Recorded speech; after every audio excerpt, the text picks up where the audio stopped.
Yeah, hello. This is Wilson Nada, Assistant Professor, BMS Department in Nagindas Khandwala College. Today we can discuss as well as learn on the topic Indian financial system. I think Indian financial system is a very generic topic. Uh, uh, like, say, for example, I think everybody knows about finances, and we can actually visualize how finance work. Yeah? But in order to understand it systematically and hence get a command over the economy and the investment pattern, and to study the macroeconomical factor in different way, but to put it in a very simple thing, how a country actually how the money works in a country, how the flow happens, or how we could say as a country is economically good or efficiently working good. That is something which can only be understood when we understand the system as a whole. Okay, and hence, uh, whether you talk about investments or you talk about money flow, money supply, or for that matter, when you talk about economical development, a lot depends upon the on the financial system. So here today we are going to understand about the financial system uh, with Indian perspective, right? So let's move into the slides right now. Okay, just a minute. I'll just present my slides. Indian financial system. Yeah, that's my name. My introduction once again, Wilson Nada. Okay, so in order to understand Indian financial system, okay, we need to we will just start with what can we see in a financial system, right? What is a financial system? Well, to understand its meaning, as I already said, it's a very generic thing, clear. But when we can actually visualize this in a particular manner, so that uh, we actually understand how it works. Like, so, what is financial system? Financial system is basically a combination of infrastructure, or rather, you could say um, uh, many elements. Okay, when you talk about what's running an economy, you could rather say uh, banks. Okay, the finance system, like we so call as RBI, the central system in our economy. Clear. So RBI, money, bank. Okay, then people, right? People, you need people in order to uh, put money, take money, use money, isn't it? Right? And that is where we say that money works. Okay, money is productive, right? And hence economy gets activated. So hence, when you talk about financial system, we are talking about clubbing all these things together in a right way. Okay, so any economy, any country which has a good combination, an active combination, can do wonders. Okay, so when we talk about financial system, it's nothing but a set of what? Set of regulators. That's the most important thing. Okay, regulators are the body. Regulators is the most important element that can create an economy, that can destroy an economy. There are lots and lots of examples basically in that case. Okay, countries have developed leaps and bounds, and of course countries have gone under test, clear, due to regulators actions. Then you need financial institutes. This is the main element through which the regulators execute their policies. Okay, so you need financial institutes, and of course the investors. Okay, of course the investors. uh, any country that does have a huge investor base, that's enormous wealth, clear. Fortunately, India, when we talk about such a huge population, we could expect potential investors. Okay, that's the biggest advantage for us. Okay, so now just in order to understand it very specifically, now these are some regulators in India, some powerful regulators in the form of RBI, SEBI.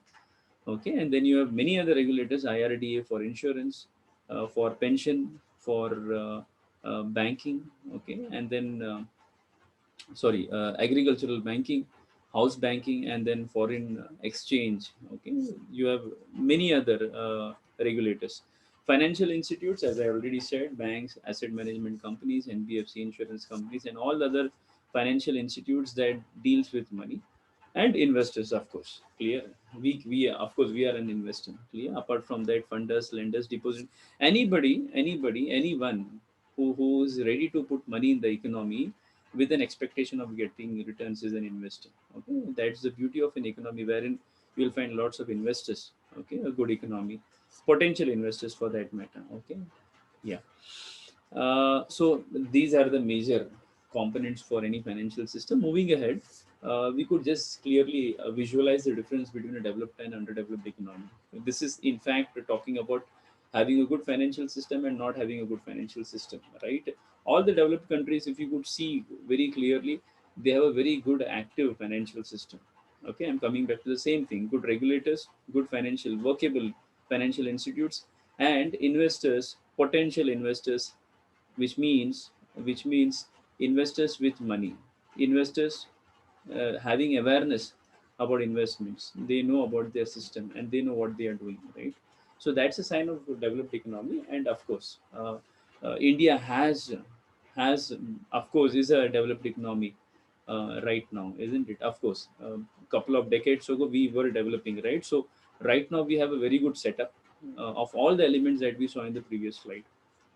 Moving ahead, let's understand the structure of what do we say, the financial system structure, in the sense we are just talking about apart from that elements or the major categories of of the elements that was there in the first slide that we saw.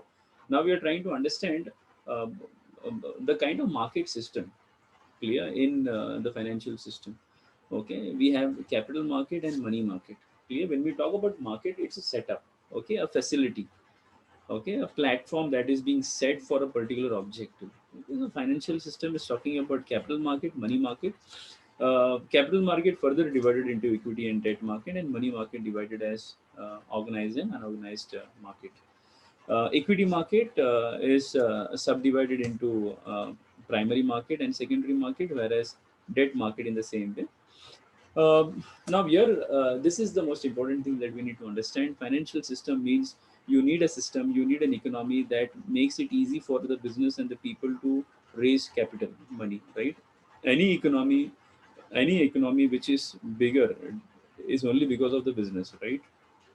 The business component, the business community should be able to raise funds in order to grow.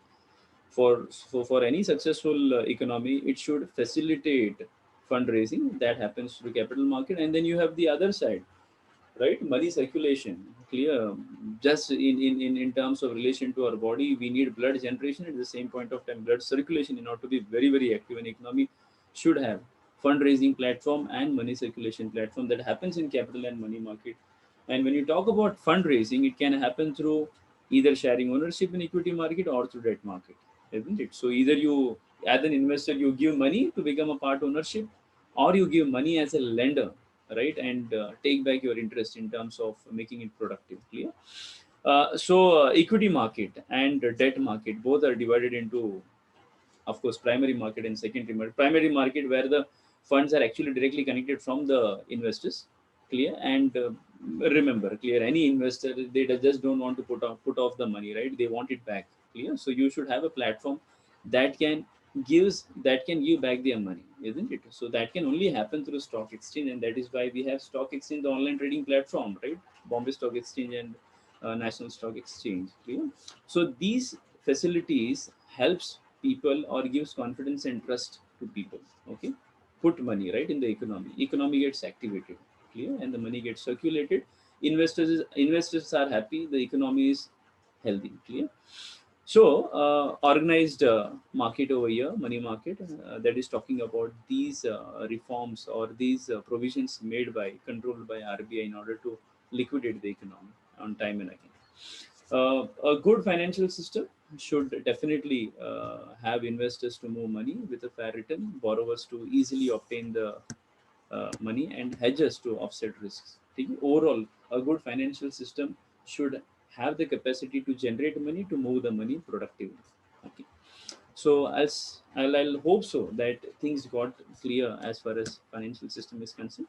Thanks for patiently listening. Do let me know for any other queries through my email ID. Thanks a lot. Yeah. Thank you.